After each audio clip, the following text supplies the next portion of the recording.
this is our understanding of what people are looking for. That we're looking for some meaningful, real responsibility.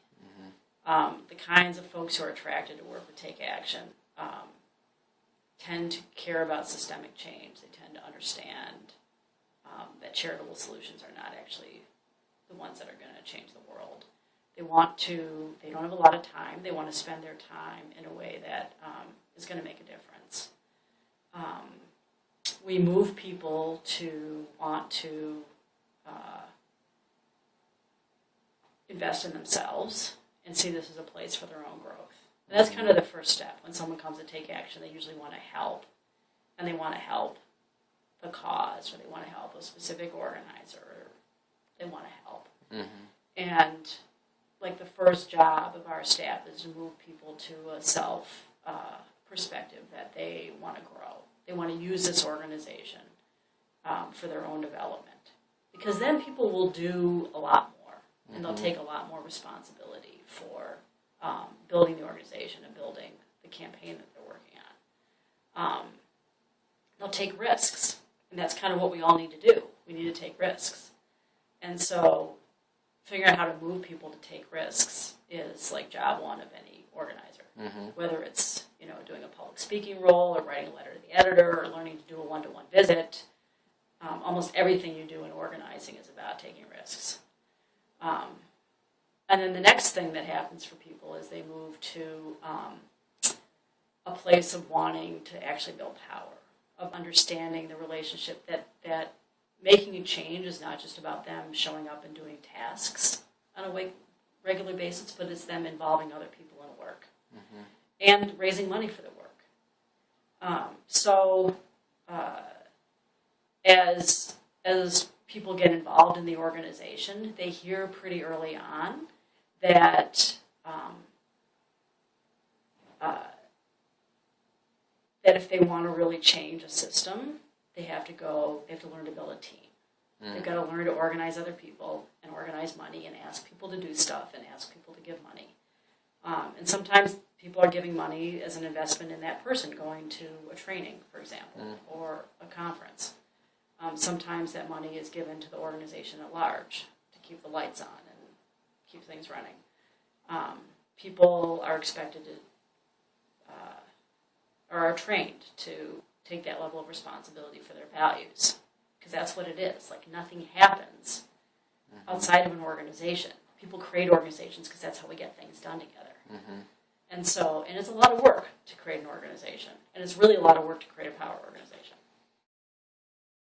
We now have several top board members who have been to campaign school. They're running campaigns for some of our endorsed candidates. They really got bit by the political bug, and they love it. They love seeing their peers running for office, and some of them are going to be running for office themselves. We imagine that there's lots of paths to building power in the world. Politics is a totally legitimate, great one. And so some people are on that path. And some people are really angry about the domination of corporate power in our whole society, and are working really hard to create some balance. I think our whole organization, I think the two things we see in the way of us realizing our vision are corporate power and racial injustice. Those are the two big ones. And so we're really focused on working on and talking about structural changes that will tangibly reduce racial inequities or eliminate racial inequities, and campaigns that will tangibly reduce the power of corporations in our society and get them back in a sort of a rightful balance with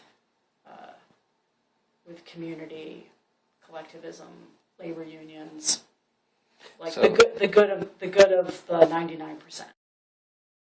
So I think organizations should be asking themselves, what are the systemic changes that need to be made? What is the worldview we want to? What is the set of values that our issues and how we talk about them should promote? How do we include a racial impact analysis in all our issues? We're really conscientious about using people's time well. We run really effective meetings. when you leave a take action meeting, you more likely than not have or something to do before the next meeting. Mm-hmm. That's a good meeting.